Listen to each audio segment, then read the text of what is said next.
Selamat pagi Bapak Ibu yang terkasih dalam nama Tuhan Yesus Kristus. Kita akan mulaikan ibadah kita pada pagi hari ini. Kita mau siapkan hati kita mau berdoa. Kami mengucap syukur Tuhan buat kebaikan Tuhan dalam hidup kami. Pada pagi hari ini kami boleh datang ke rumah Tuhan untuk kami sama-sama memuji, memuliakan nama Tuhan. Kami percaya Tuhan memberkati kami yang hadir pada pagi hari ini. Kami serahkan seluruh ibadah kami ke dalam tangan Tuhan. Kami seluruh pelayan Tuhan. Kami percaya Tuhan yang urapi, Tuhan yang memperlengkapi. Terima kasih Tuhan. Kami mulaikan ibadah kami pada pagi hari ini dalam nama Tuhan Yesus Kristus. Haleluya. Amin. Puji Tuhan. Terima kasih Tuhan.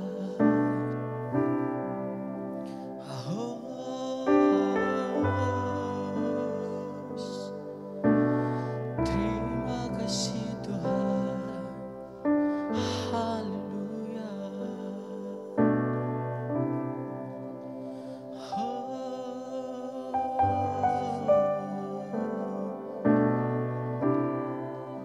Terima kasih.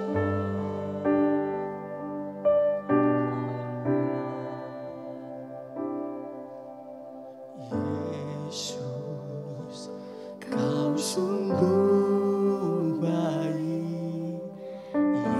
Yesus, namamu indah. Yesus, ku cinta Kau selalu. Ku tinggikan, ku agungkan selamat Yesus. Yesus, Kau sungguh baik. Yesus, namamu indah. Yesus, ku cinta Kau selalu. Ku tinggikan, ku agungkan selamanya.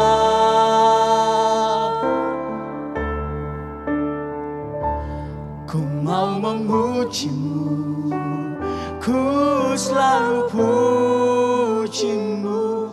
Ku mau menyembahmu, ku selalu sembahmu.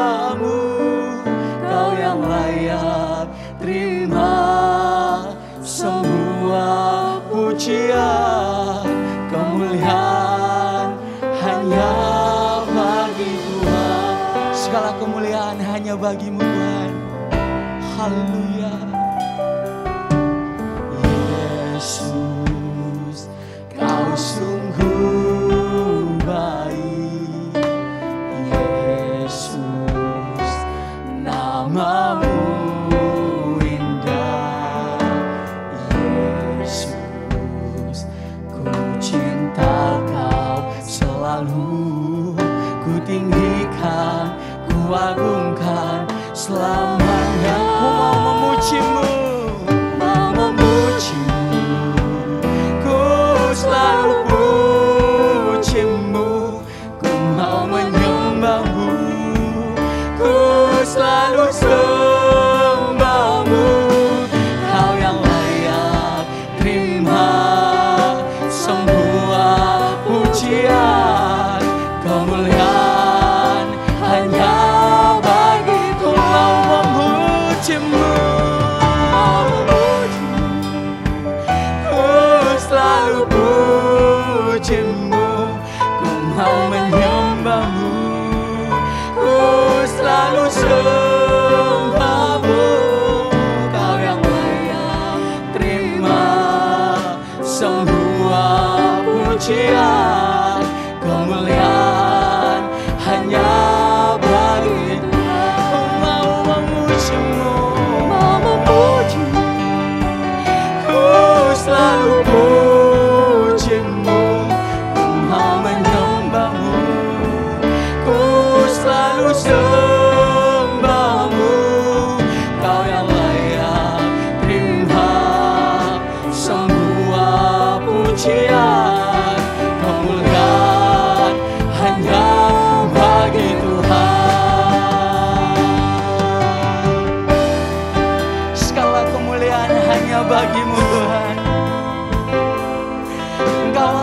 kami puji.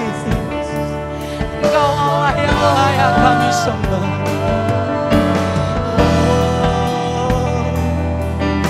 Haleluya. Yesus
bersukacita buat Tuhan. Kita mau tinggikan namanya. Kita mau bersyukur kepada Tuhan. Karena Tuhan selalu berkati. Amin. Haleluya. Haleluya. Yesus hidup. Dia bangkit dan naik ke surga untuk menyiapkan tempat bagi kita semua.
berdiri. Kita mau lebih bersorak-sorai buat Tuhan. Kita mau tinggikan namanya. Terima kasih Tuhan, Kau sungguh baik. Haleluya. Kuasa maut telah dikalahkan oleh darah Anak Domba Allah. Semua musuh telah ditaklukkan oleh kebangkitan Tuhan kita. Yesus hidup, Dia bangkit, Dia naik ke surga, siapkan tempat bagiku. Yesus hidup, Dia bangkit, maut telah dipatahkan, kita jadi lebih dari pemenang. Yesus hidup, Dia bangkit, Dia naik ke surga, siapkan tempat bagiku. Yesus hidup, Dia bangkit, maut telah dipatahkan, kita jadi lebih dari pemenang. Yesus hidup, Dia bangkit, Dia naik ke surga, siapkan tempat bagiku. Yesus hidup, Dia bangkit, maut telah dipatahkan, kita jadi lebih dari pemenang. Kita lebih dari pemenang karena siapa? Amin. Karena Yesus. Haleluya. Mari kita semua lambaikan tangan kita dan katakan, hidup, Dia bangkit, Dia naik ke surga, siapkan tempat bagiku. Yes. Yesus hidup, Dia bangkit, Dia naik ke surga, siapkan tempat bagiku. Yesus hidup, Dia bangkit, maut telah dipatahkan, kita jadi lebih dari pemenang. Yesus hidup, Dia bangkit, Dia naik ke surga, siapkan tempat bagiku. Yesus hidup, Dia bangkit, maut telah dipatahkan, kita jadi lebih dari pemenang. Haleluya. Dia Allah yang membuat kita menang. Amin. Amin. Kita adalah orang-orang yang lebih dari pemenang. Haleluya. Haleluya. Amin. Kibarkanlah pancinya, Yesus Raja segala raja. Haleluya. Bangkitlah gerejanya, kita lebih dari, kita adalah orang-orang yang lebih dari pemenang. Haleluya. Haleluya. Kibarkanlah pancinya, Yesus Raja segala raja. Haleluya. Bangkitlah gereja. Kita mau sorak-sorakan bahwa Yesus telah bangkit. Amin. Sama-sama angkat tangan. Haleluya. Haleluya. Kibarkanlah pancinya, Yesus Raja segala raja. Haleluya. Bangkitlah gerejanya, kita lebih dari pemenang. Kita adalah orang-orang yang lebih dari pemenang. Amin. Kita mau katakan kita lebih dari pemenang. Mari kita katakan kita lebih dari pemenang.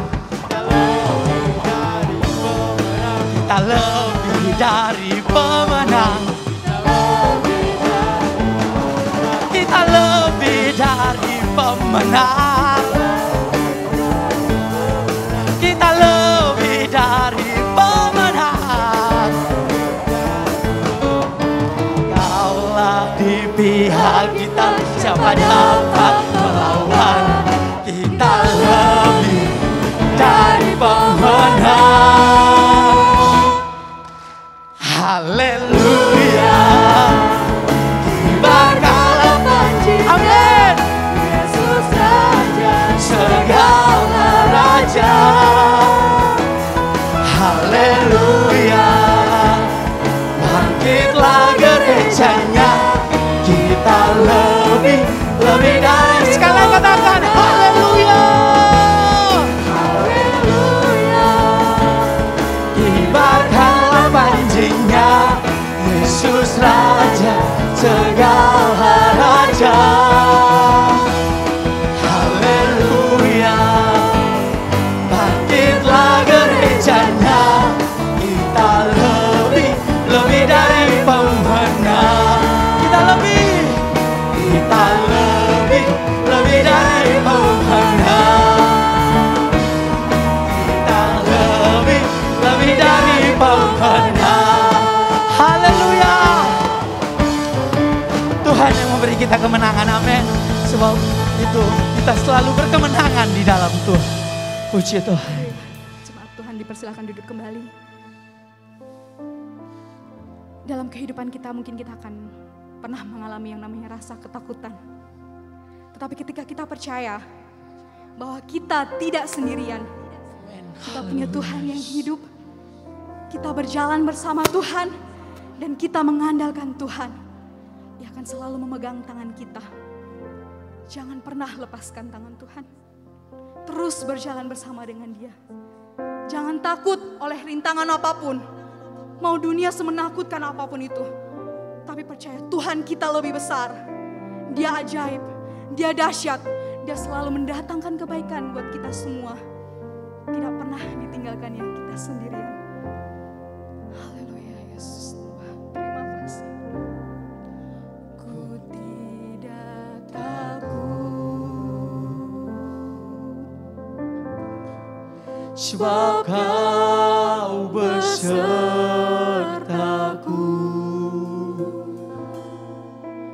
Ku tidak bimbang.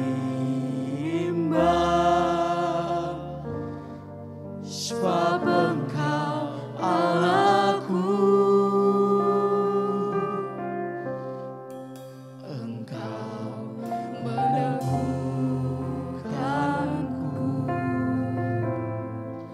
Bahkan menolongku.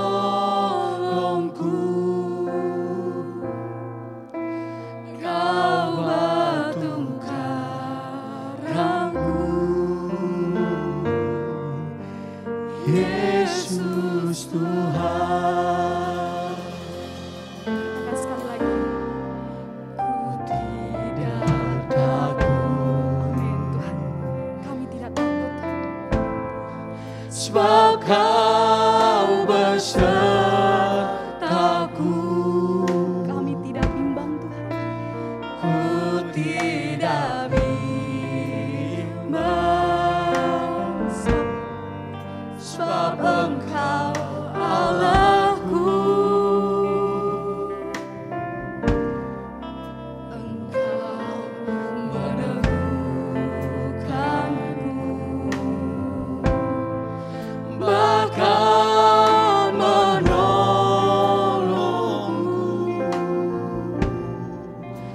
Kau batu karangku. Yesus Tuhan. Sama-sama katakan. Yesus memegangku. Dengan tangan kananmu. Yesus memberiku kemenangan. Oh, Yesus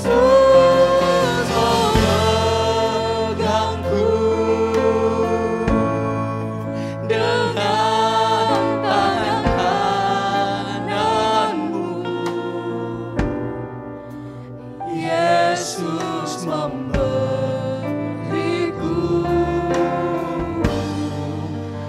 kemenangan. Mari coba Tuhan bersilakan untuk bangkit berdiri. Tidak tahu, ya Tuhan, kami tidak takut sebab Engkau beserta dengan kami. Katakan dengan penuh keyakinan. Ku tidak bimbang, sebab Engkau Allahku. Engkau meneguhkanku, bahkan menolongku. Kau batu karangku, Yesus Tuhan. Yesus memegangku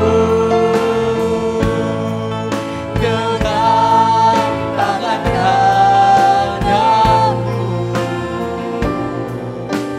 Yesus memberiku, amin, haleluya, kemenangan. Yesus memegangku dengan tangan kananmu. Yesus memberiku kemenangan. Yesus memegangku dengan tangan kananmu. Yesus memberiku kemenangan. Yesus memegang setiap tangan kami, Tuhan. Amin, haleluya. Yesus memberiku kemenangan. Amin, haleluya. Haleluya. Haleluya. Haleluya. Yesus Tuhan, kami bersyukur. Yesus Tuhan, hari bagimu. Haleluya. Haleluya. Mari kita menyembah Dia. Mari kita menyembah Tuhan kita. Yesus Tuhan, Dia sungguh baik dalam setiap kehidupan kita. Haleluya. Kita sedang jatuh, di saat kita sedang lemah, di saat kita tidak tahu kemana kita harus melangkah, Tuhan tetap ada bersama dengan kita. Tuhan mengulurkan tangannya, dan bahkan Dia berkata, marilah kepadaku hai engkau yang lebih lesu dan berbeban berat. Tuhan selalu menerima kita apa adanya.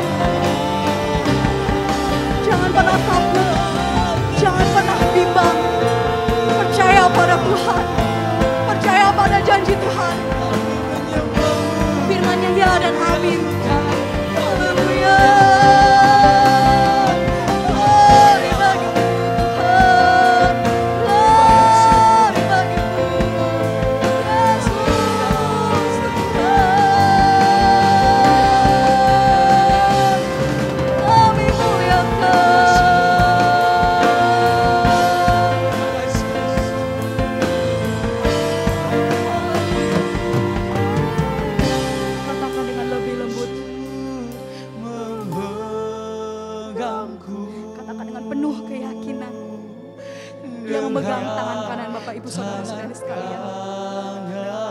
seakan-akan Tuhan bersama dengan kita. Tuhan tidak pernah meninggalkan kita. Tuhan setia pada setiap kita. Haleluya.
Saatnya Tuhan, setiap kami anak-anak-Mu, kami rindu untuk mendengarkan kebenaran firman-Mu.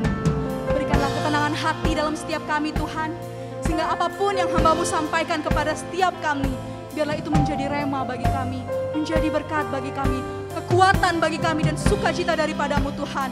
Berkati urapi hamba-Mu yang akan menyampaikan kebenaran firman-Mu, biarlah itu sesuai dan seturut apa yang Tuhan mau dalam kehidupannya. Terima kasih Tuhan, terima kasih Yesus. Kami siap untuk mendengarkan kebenaran firman Tuhan hanya di dalam nama Tuhan Yesus Kristus. Haleluya, puji Tuhan. Amin.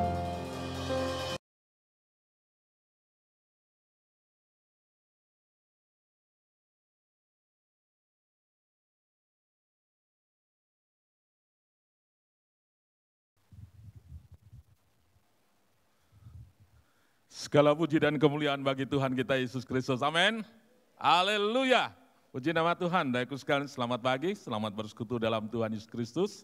Dan tentu saja saya berterima kasih buat Bapak Ibu Gembala Sidang setempat, Bapak Pendeta Sam Yuwono yang mana sudah mempercayakan kepada saya untuk melayani firman Tuhan pada pagi hari ini. Saudaraku sekalian, tema kita yaitu Tuhan tidak gagal. Saudaraku sekalian, kita buka dalam Kejadian pasal yang ke-50 ayat yang ke-20 mengatakan demikian. Kejadian 50 ayat yang ke-20. Memang kamu telah mereka-rekakan yang jahat terhadap aku, tetapi Allah mereka-rekakan untuk kebaikan, dengan maksud melakukan seperti yang terjadi sekarang ini, yakni memelihara hidup suatu bangsa yang besar. Saudara-saudaraku sekalian, inilah satu kehidupan Yusuf ketika ayahnya sudah meninggal dan kemudian saudara-saudaranya datang kepada dia dan saudaranya ketakutan. Karena apa? Karena dia pikir Yusuf sudah menjadi seorang pembesar, penguasa di Mesir dan ayahnya sudah mati dan saat ini kesempatan untuk Yusuf membalas dendam kepada saudara-saudaranya.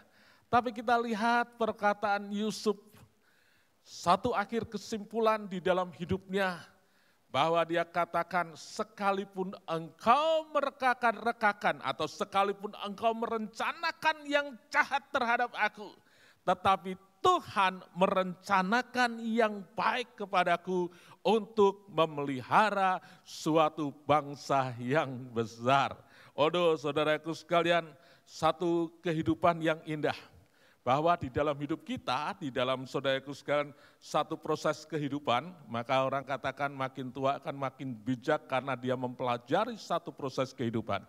Yusuf katakan kalau toh orang lain merencanakan yang jahat terhadap aku, tapi Allah selalu merencanakan yang baik. Dan aku tahu tujuan hidupku menjadi memelihara suatu bangsa yang besar. Saudara, dari kesimpulan hidup Yusuf kita mengerti kita tidak perlu takut orang mau jegal kita, orang mau memfitnah kita, orang mau menghancurkan hidup kita.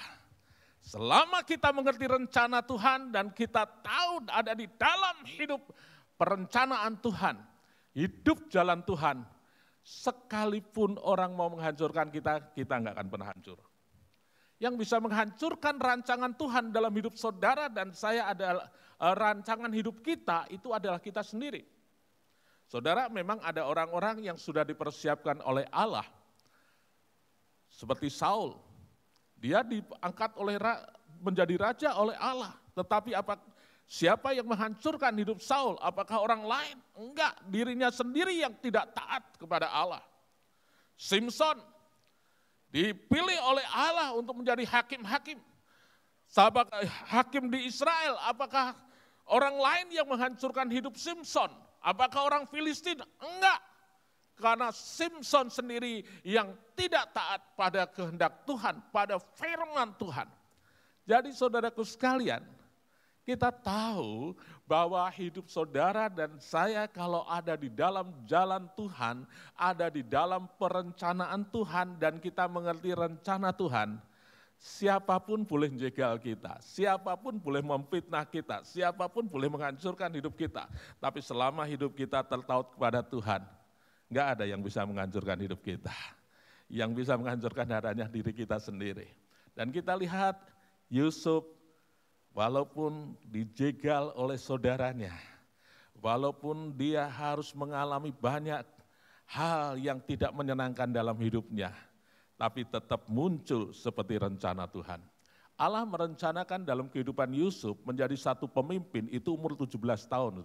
Kalau kita baca dalam kitab Kejadian pasal yang ke-37.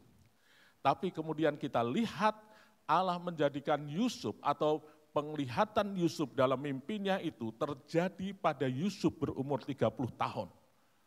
Saudara. Dan kita lihat di sini kita akan belajar dari kehidupan Yusuf. Bagaimana rencana Allah itu nyata di dalam hidupnya. Yang pertama, saudara, kita akan belajar tentang nilai-nilai hidup Yusuf, yaitu bahwa Yusuf berani menyatakan sikap, ya, berani menyatakan sikap dalam kebenaran.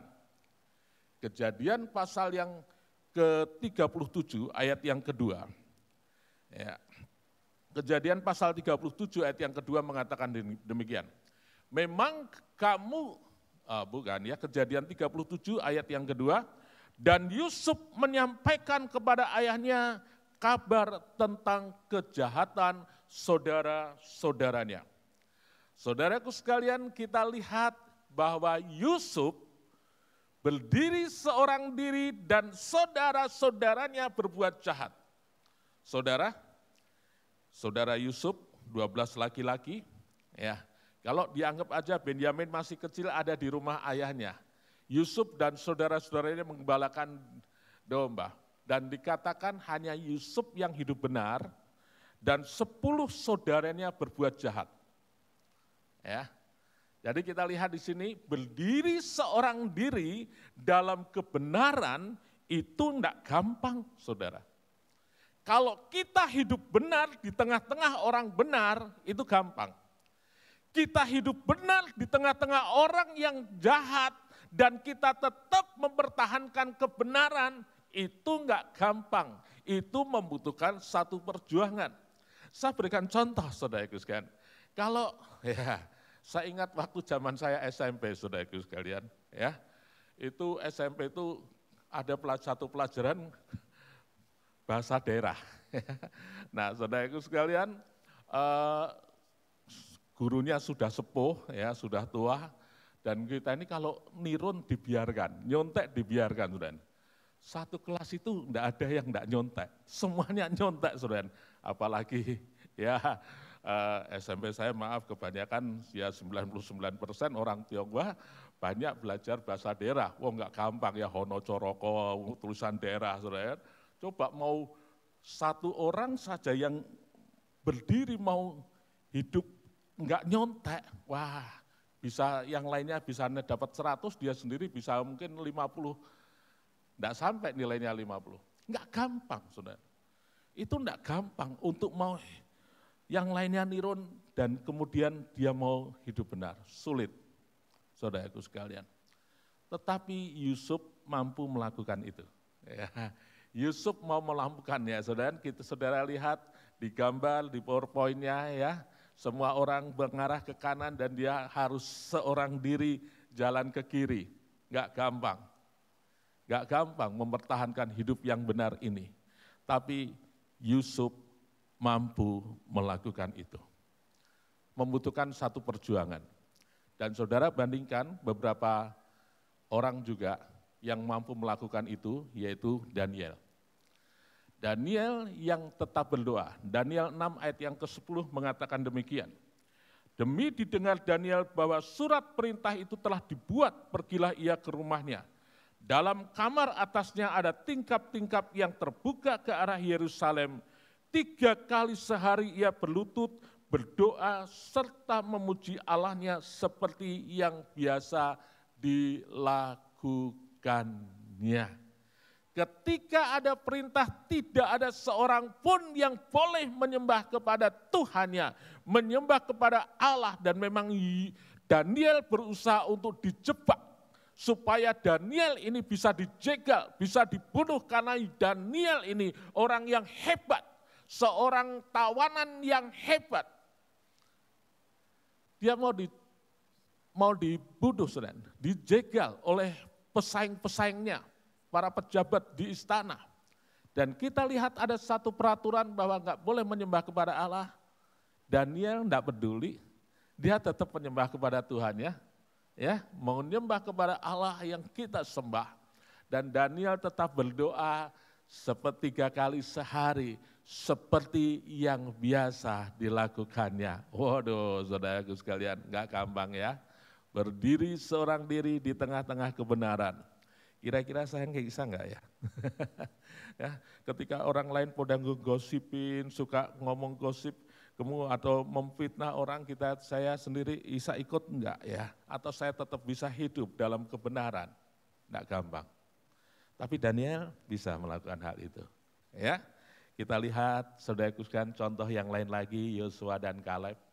Bilangan 14 ayat 24 katakan, tetapi hambaku Kaleb, karena lain jiwa yang ada padanya, dan ia mengikuti aku dengan sepenuhnya, akan kubawa masuk ke negeri yang telah dimasukinya itu, dan keturunannya akan memilikinya. 2:10. Ketika pengintai yang 10 berkata hanya untuk menjatuhkan mental orang Israel. Sebenarnya sudah tinggal melangkah bangsa itu masuk ke tanah perjanjian. 10 orang enggak berani, takut. 2 orang Yosua dan Kaleb, dia tetap berdiri katakan, Kaulah Tuhan yang berjanji, tak sekalipun kau ingkari, kesetiaanmu sungguh teruji di sepanjang hidupku. Yosua berkata apa? Kalau Tuhan sudah berjanji, dia akan memberikannya bagi kita. Walaupun memang musuh itu ada. Tapi kalau Tuhan sudah berjanji, dia akan memberikannya kepada kita. Makanya saudara, kita bisa katakan, Kaulah Tuhan yang berjanji, tak sekalipun kau ingkari, kesetiaanmu sungguh teruji di sepanjang hidupku. Itu juga merupakan kesimpulan hidup Yosua ketika dia di masa tua. Dia katakan apa? Yosua 23:14 katakan ya, bahwa dari dulu aku sampai aku muda, sampai aku mau menempuh jalan yang fana, tidak ada satupun janji Tuhan yang tidak digenapi, dan semuanya digenapi. Saudara-saudaraku sekalian, kita mau hidup dalam kebenaran. Walaupun di tengah-tengah lingkungan kita tidak baik, di tengah-tengah lingkungan kita jahat, saudara kan, tapi kita mau belajar seperti Yosua, yakin akan firman Tuhan. Seperti Daniel, tetap yakin kepada Tuhan. Seperti Yusuf, walaupun saudara-saudaranya jahat, tapi dia tetap berdiri ya di dalam kebenaran. Wah, ada saudara kan. Kunci kalau saudara mau rencana Tuhan itu jadi dalam hidup kita, tetaplah tinggal di dalam kebenaran, sekalipun yang lain meninggalkan kebenaran itu. Tetaplah tinggal dalam iman, di dalam firman Tuhan, sekalipun yang lain meninggalkan, engkau harus tetap berdiri tegak, bahwa saya percaya akan janji Tuhan, dan saya akan hidup sesuai firman Tuhan. Yang kedua, nilai hidup Yusuf, tidak mengambil hak orang lain, ya, tidak mengambil hak orang lain, atau tidak mengambil wewenang orang lain. Kejadian 38 ayat yang ke-8 dan 9, demikian bunyi firman Tuhan. Tetapi Yusuf menolak dan berkata kepada istri tuannya itu, dengan bantuanku Tuhan itu tidak lagi mengatur apa yang ada di rumah ini, dan ia telah menyerahkan segala miliknya pada kekuasaanku. Bahkan di rumah ini ia tidak lebih besar kuasanya daripadaku, dan tiada yang tidak diserahkannya kepadaku selain daripada engkau, sebab engkau istrinya. Bagaimanakah mungkin aku melakukan kejahatan yang besar ini dan berbuat dosa terhadap Allah? Ketika Yusuf dibujuk oleh istri Potifar untuk dia selingkuh atau berbuat zina dengan istri Potifar, tapi kita saudara perhatikan bagaimana sikap Yusuf, jawaban Yusuf yang mengatakan bahwa dan tiada yang tidak diserahkannya kepadaku selain daripada engkau, sebab engkau istrinya. Dia sangat menghargai, saudaraku sekalian, tentang batas-batas apa yang sudah diberikan Potifar kepadanya. Saudara, biasa kalau orang sudah jadi orang kedua, orang penting kadangkala suka jadi sombong, jegal yang di atasnya, ya, dan atau mengkudeta, ya. Yang mengkudeta biasanya orang dekat, yang mengkhianati orang dekat, saudaraku sekalian. Dan Yusuf mungkin kalau berpikir, ya, oh dulu iya ya, saya dulu waktu masih muda dikasih penglihatan bahwa saya akan menjadi orang hebat, Nah sekarang saya jadi budak kan, kalau sudah jadi budak, oh saya kalau selingkuh dengan istri Potifar berarti tinggal nyingkirin Potifar aja selesai. Dia sudah naik menggantikan Potifar. Tapi Yusuf tidak mau demikian. Ya, dia tidak mau berbuat demikian, dia tahu batas wewenangnya. Dia tahu batas-batas haknya sebagai seorang yang dipekerjakan di rumah Potifar. Saudaraku sekalian, di sini kita harus berhati-hati. Ketika kita sudah naik, jangan sampai kita menjadi sombong. Karena kita lihat juga ada satu contoh, seorang yang menjadi sombong mengambil hak dan wewenang yang bukan haknya. Kita lihat Raja Uzia di 2 Tawarik pasal 26 ayat yang ke-16 hingga yang ke-19. Uzia, ya, Raja Uzia. Ya. Katakan demikian. Setelah ia menjadi kuat, ia menjadi tinggi hati, sehingga ia melakukan hal yang merusak. Ia berubah setia kepada Tuhan Allahnya dan memasuki bait Tuhan untuk membakar ukupan di atas mezbah pembakaran ukupan. Lanjut. Tetapi Imam Asaria mengikutinya dari belakang bersama-sama 80 imam Tuhan, orang-orang yang tegas.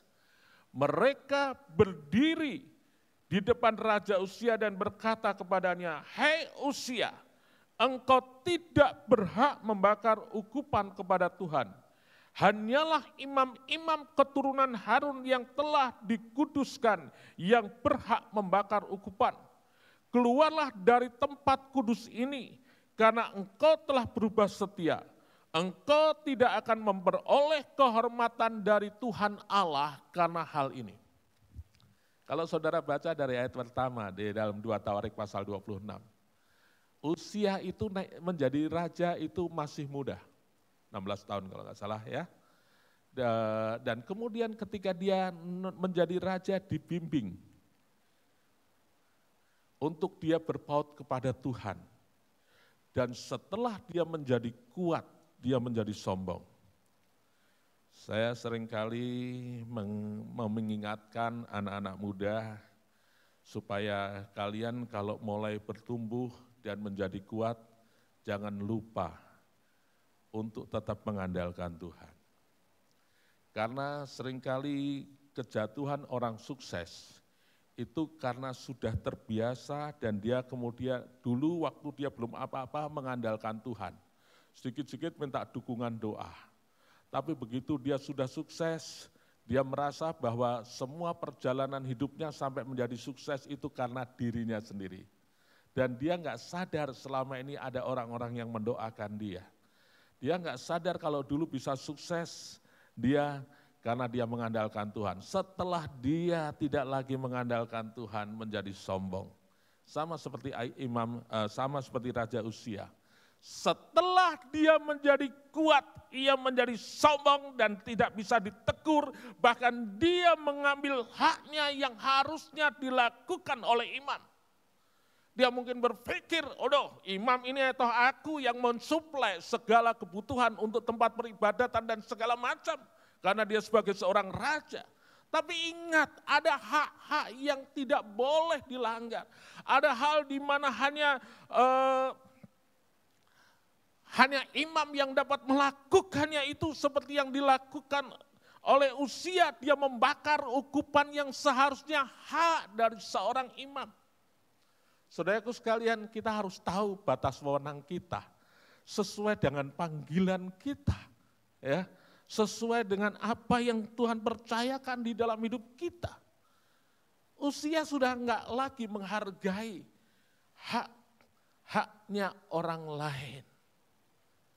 Nah, disinilah dia mulai jatuh. Ketika ditegur pun dia menjadi sombong.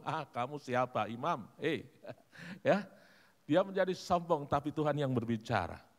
Akhirnya Uzia sakit kusta dan sejak itu dia disingkirkan. Dan dia menjadi tidak berharga sampai matinya. Hati-hati saudaraku sekalian, kadangkala kita orang-orang bisa ketika dia menjadi kuat, menjadi orang kedua, menjadi orang yang hebat, kemudian tidak menghargai hak-hak orang lain. Dia tidak menghargai wewenang yang bukan menjadi wewenangnya. Akhirnya toh hidupnya akan menjadi hancur. Saya punya teman, saudaraku sekalian, orangnya pintar. Sebenarnya komunikasinya bagus, ya. Tapi sayang sekali, setiap kali dia naik, jatuh lagi. Kenapa? Ketika dia sudah menjadi kuat, seringkali haknya atasan dia langkai. Wewenangnya atasan dia langkai.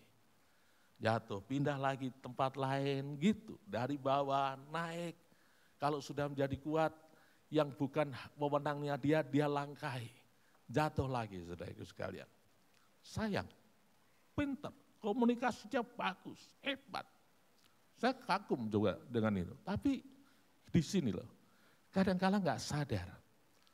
Nah demikian juga di dalam hidup kita, hargai hak orang lain. Jangan ambil hak orang lain, baik itu rezekinya, baik itu kekuasaannya, ataupun juga wewenangnya, jangan. Yusuf sangat menghargai hal itu. Ya, dia tunduk, dia tahu mana batasan-batasan yang boleh dan tahu mana batasan-batasan yang tidak. Demikian juga hidup saudara dan saya. Tahu, harus tahu mana batasan-batasan di dalam kehidupan kita. Yang dimana kita harus tahu mana yang boleh, manapun yang tidak. Mana yang hak orang lain, mana yang hak menjadi kita. Mana yang wewenang orang lain, mana yang wewenang di dalam kehidupan kita. Jangan seperti Usia, ketika dia ditegur, sudah salah ditegur, ngamuk lagi. Ya, saudaraku sekalian, nah itulah akhirnya dia pun tidak mendapatkan kehormatan apapun juga. Yang ketiga, saudaraku sekalian, apa yang dialami oleh nilai hidup Yusuf, yaitu dia menghormati orang tua. Kejadian 45 ayat 9 hingga 11. Demikian bunyi firman Tuhan. Segeralah kamu kembali kepada bapa dan katakanlah kepadanya, beginilah kata Yusuf anakmu, Allah telah menempatkan aku sebagai tuan atas seluruh Mesir. Datanglah mendapatkan aku, janganlah tunggu-tunggu. Engkau akan tinggal di tanah Gosyen dan akan dekat kepadaku, engkau serta anakmu dan cucumu, kambing domba dan lembu sapimu dan segala milikmu.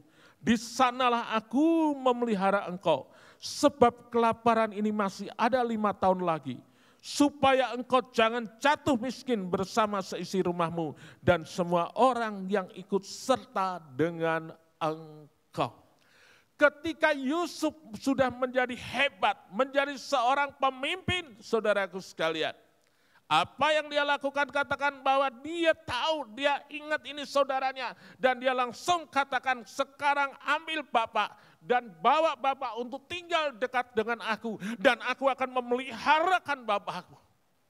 Saudaraku sekalian, Yusuf bukan malin kundang. Ya, cerita rakyat dari Sumatera Barat ketika malin kundang ini sudah sukses dan pulang, bawa istrinya dan dia menjadi saudagar yang kaya dan dia tahu ibunya, dia enggak mengakui. Ya, itu cerita rakyat Sumatera Barat. Akhirnya enggak mengakui ibunya dan kemudian dia berlayar dan akhirnya kena ombak dan mati dengan seluruh kapalnya. Ya, itu cerita rakyat Sumatera Barat. Dan kita Yusuf enggak gitu. Ketika dia berhasil, dia tahu bahwa Bapak, aku akan memeliharakan dia. Saudara, ingat ketika kita berhasil, hormati orang tuamu. Peliharakan orang tuamu. Ya, bahwa keberhasilan anak itu tidak lepas dari doa orang tua. Dari cucuran air mata orang tua. Dan Yusuf tahu akan hal ini. Maaf, kadangkala ada anak-anak yang berhasil. Enggak lagi mengingat orang tuanya. Enggak memeliharakan orang tuanya. Sibuk dan tidak tahu terhadap orang tuanya. Dan mungkin saudaraku sekalian, ya memang kadangkala kalau orang sudah tua memang akan berbeda. Pola pikirnya dengan pola dengan anak muda ya. Dan saudara pun juga harus tetap mengerti bagaimana psikologis orang tua. Ya, saudaraku sekalian, saya katakan kepada anak-anak saya, ya kalau papa sudah tua, kamu sudah umur berapapun juga. Saya ingat pernah mendengar perkataan dari seorang teman ya, yang lebih senior dari saya, dia katakan gini, kalau kita ini masih punya orang tua, walaupun kita umur 60 tetap dianggapnya masih seperti anak kecil. Karena pasti orang tua pasti menasehati kita banyak dan kita dianggapnya seperti anak kecil ya. Saya jangankan gitu saudara, saya ini juga anak saya yang paling besar umur 31. Ya, saudara, saya ingat anak saya yang kedua laki-laki, saudaraku sekalian, dulu kalau dia pulang ya naik kendaraan umum, ya dulu saudaraku sekalian, pasti saya selalu bilang gini, hati-hati yo nak yo, ya dompetmu lo ya, HP-mu ya, saudara. Saya nasihati, setelah itu kadang ketika saya mikir deh, lah ya waktu itu dia sudah umur 25-26 kalau naik kendaraan umum, saya menasihati kok dia seperti anak kecil. Padahal saudaraku sekalian, padahal dia badannya gede ya, dia juga juara karate, saudara. Tapi saya selalu, orang tua tuh enggak pernah lepas, hati-hati ya, nanti lo dompetmu, nanti HP-mu, taruh duit ini dan sekarang. Rotok, ya orang tua rotok cerewet saya sebagai orang. Kenapa walaupun dia gitu seringkali, oh iya tetap dia, saya anggap tetap anak ya, sudah terbiasa bertahun-tahun menasehati dia. Nah saudara, sebagai anak-anak, pahamilah itu. Ya, pahamilah orang tua, walaupun saudara umur berapapun juga orang tua, ya pasti akan demikian. Ya, saya ingat suatu saat saya bertamu dengan di satu tempat teman saya, ya waktu itu teman saya umurnya ya sudah mungkin 50-an, ya, waktu itu masih agak muda, ya langsung ibunya datang, sudah tua, ya. Saudara sekalian, saya lagi jagongan dengan teman saya, langsung dia bilang, Den, cepet aku ternosek. Ya saudara sekalian, jadi anak umur 50 tahun, ya memang dia umur 50 tahun, tapi Musa punya ibu, ya dianggap seperti anak kecil saudara sekalian. Aku ternosek. Nah saudara, mungkin saya waktu itu ya nahan ketawa saudara sekalian, ya tapi itulah ya, mungkin tetap mereka terbiasa dengan masa-masa lalunya. Tetap walaupun demikian hormatilah ayah ibumu, karena itulah yang Tuhan katakan. Di dalam di dalam Efesus 2:6 ayat 2 dan 3 katakan, hormatilah ayahmu dan ibumu, ini adalah suatu perintah yang penting seperti yang nyata dari janji itu, supaya kamu berbahagia dan panjang umurmu di bumi. Hormati orang tuamu. Saudaraku sekalian, saya sudah enggak punya orang tua. Tapi kadang-kala saya masih ingat, kadang-kala masih ya rasanya apapun yang saya lakukan untuk orang tua rasanya masih kurang. Saya masih ingat kadang-kala saya mimpi, saya bilang, ya Pak, Mah, nanti tak jemput tak jak dulan. Ya, Papi, Mami tak jemput tak jak dulan. Ya, kadang-kala ngimpi seperti ngomong gitu, saudara. Nah, bareng itu baru saya sadar, oh iya papi mamiku sudah enggak ada, ya karena saya dulu papi mami saya di Solo, saya kan di Magetan, dan kalau ke Solo mampir seringkali ya ngajak dolan makan gitu, sudah seneng ya saudara. Kadang-kala masih itu ingat, karena saya apa? Karena tidak ada satu keberhasilan seorang anak tanpa cucuran doa, usaha dari orang tua. Makanya saya seringkali katakan kepada anak-anak, saya katakan gini, maksudnya anak-anak muda dan yang lain, bukan hanya anak saya. Kalau kamu masih punya orang tua yang selalu mendoakan kamu setiap hari, menyebut nama anaknya satu persatu, cucunya satu persatu, itu adalah sesuatu yang sangat berharga dalam hidupmu. Walaupun orang tuamu tidak bisa memberikan warisan, memberikan harta yang banyak, bahkan tidak dapat memberi harta dalam hidupmu.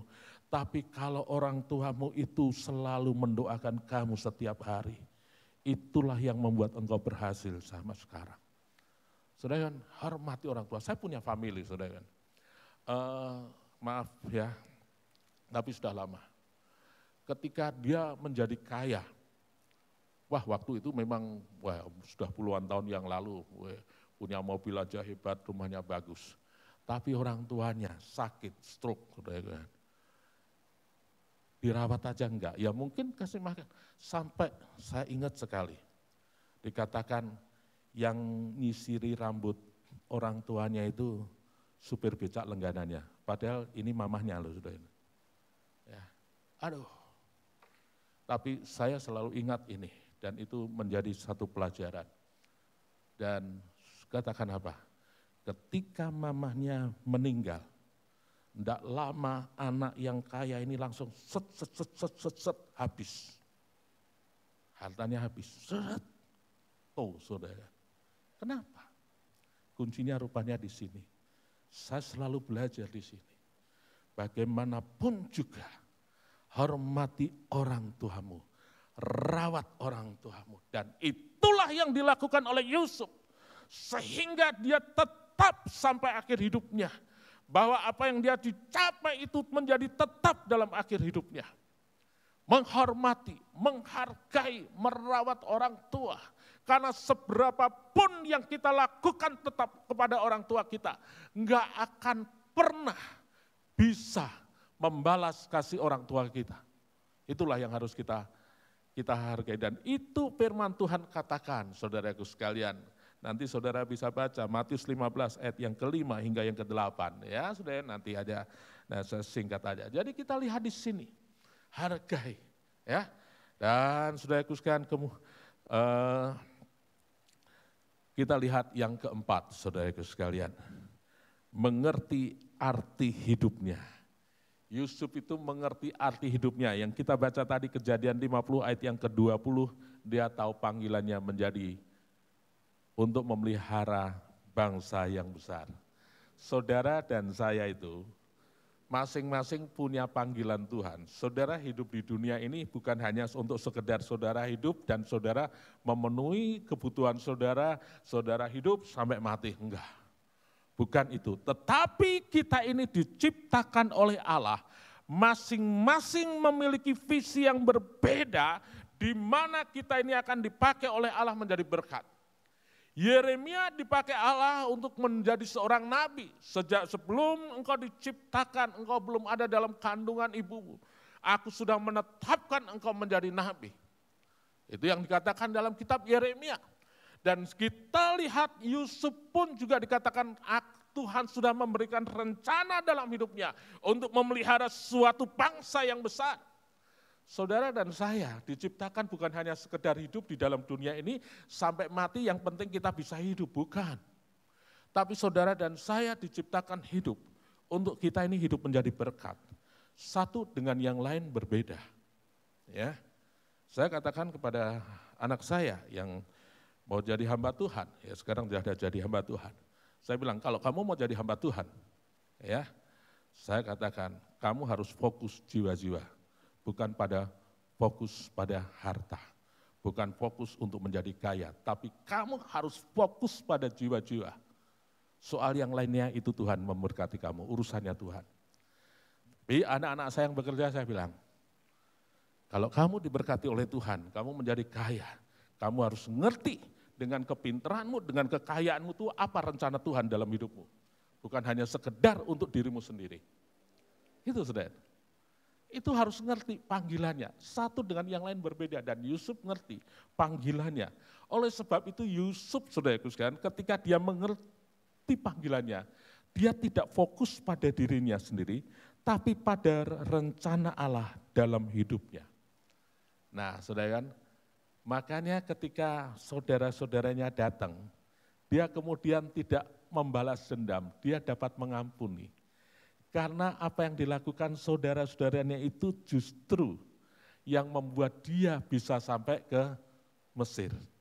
Ya, sampai kemudian dia menjadi seorang raja muda di Mesir. Proses hidupnya membawa dia ini sampai pada tujuan rencana Tuhan.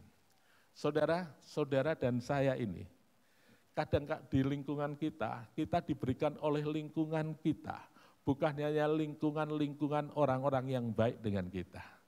Kadangkala di dalam kehidupan kita ada orang-orang yang gak baik dengan kita. Saudara dan saya kadangkala mengampuni itu berat. Tapi biarlah kita bertahu kehendak Tuhan yang jadi. Bukankah kalau ada orang yang menyakitkan bagi kita, kita dapat mengampuni itu mendatangkan kebaikan bagi kita. Dan Yusuf mengerti panggilan Tuhan. Saudara harus fokus pada panggilan Tuhan. Fokus rencana Tuhan dalam hidupmu. Kalau kita fokus pada rencana Tuhan dalam hidup kita bukan fokus dalam diri kita enak. Kita masih bisa berkata seperti Roma 8 ayat yang ke-28. Kita tahu sekarang bahwa Allah turut bekerja dalam segala sesuatu untuk mendatangkan kebaikan bagi mereka yang mengasihi Dia, yaitu bagi mereka yang terpanggil sesuai dengan rencana Allah. Ya. Bagi mereka yang terpanggil sesuai dengan rencana Allah. Makanya saudara kan pada akhir firman Tuhan pada saat ini. Saudara nggak perlu takut dengan orang yang mau menjegal saudara. Saudara tidak perlu takut dengan orang yang memfitnah saudara, mau menghancurkan hidup saudara. Tidak perlu takut tentang hal itu. Yang penting bagaimana kita fokus pada panggilan Tuhan.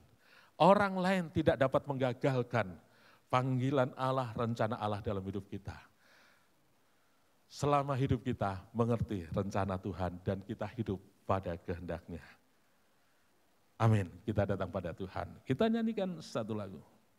Tuhan, ku percaya rencanamu indah, walau saat ini tak ku mengerti. Mungkin saat ini saudara ada di dalam masa-masa yang sulit. Mungkin saat ini saudara disakiti orang lain, tapi percayalah bahwa Tuhan kita itu baik. Fokus kita itu bukan ke orang lain, fokus kita itu kepada Tuhan. Tuhan gak pernah gagal buat segala rencananya dalam hidup kita selama kita tetap bersama dengan Dia. Kita akan bangkit berdiri. Haleluya.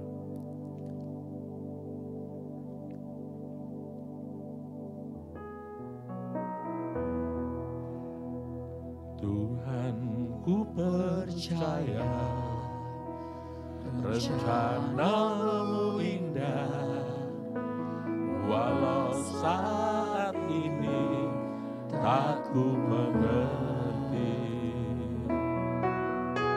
Engkau telah berfirman, kan beri masa depan, damai sejahtera penuh harapan.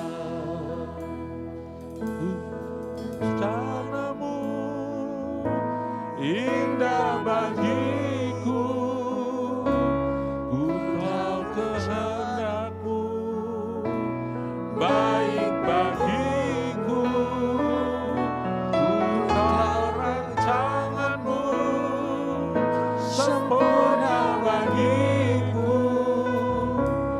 ku tahu jalan-jalan-Mu yang terbaik bagiku. Tuhan, ku percaya. Tuhan, ku percaya rencana-Mu indah, walau saat ini tak ku mengerti. Kan telah berfirman, kan beri masa depan, damai sejahtera penuh harapan. Ku tahu rencana-Mu indah bagiku, ku tahu kehendak-Mu baik bagiku, ku tahu rancangan-Mu sempurna bagiku, ku tahu jalan-jalan-Mu yang terbaik bagiku. Sementara musik mengalun dengan lembut, saudara, Tuhan tidak pernah gagal dalam rencananya dalam hidup saudara. Walaupun orang lain berusaha untuk menghancurkan hidupmu, Dia tidak berkuasa selama engkau hidup dengan Tuhan. Yusuf menghargai panggilan Tuhan. Yusuf menghargai rencana Tuhan. Dan dia hidup dalam kebenaran walaupun sekitarnya jahat.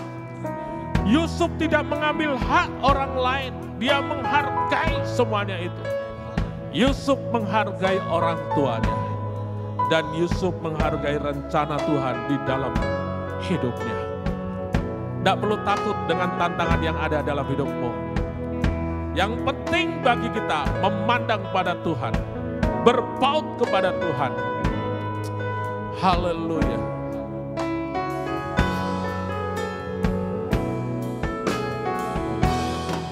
Ku tahu rencana-Mu indah bagiku. Ku tahu kehendak-Mu baik bagiku. Ku tahu rencana-Mu sempurna bagiku. Ku tahu jalan-jalan-Mu yang terbaik bagiku. Ku tahu rencana-Mu, ku tahu rencana-Mu, oh indah bagiku. Haleluya, haleluya, amin, haleluya, haleluya, amin, haleluya, oh haleluya, Sempurna bagiku.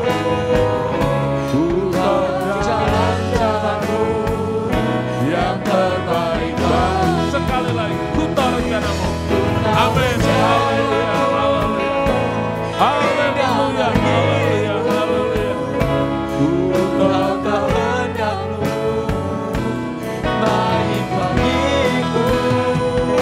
Ku tahu rencana-Mu sempurna bagiku. ku tahu Jalan-jalan-Mu yang terbaik bagiku. Haleluya, lama lama lama lama lama lama lama. Haleluya, haleluya. Haleluya, haleluya. Haleluya, haleluya. Haleluya, haleluya. Haleluya, haleluya, lama lama lama. Deria lama lama lama lama lama lama lama. Deria lama lama lama lama lama. Deria lama lama lama lama lama. Deria lama lama lama lama lama. Deria lama lama lama lama lama. Lama lama lama lama. Terima kasih Tuhan. Haleluya, haleluya. Puji syukur. Haleluya, haleluya.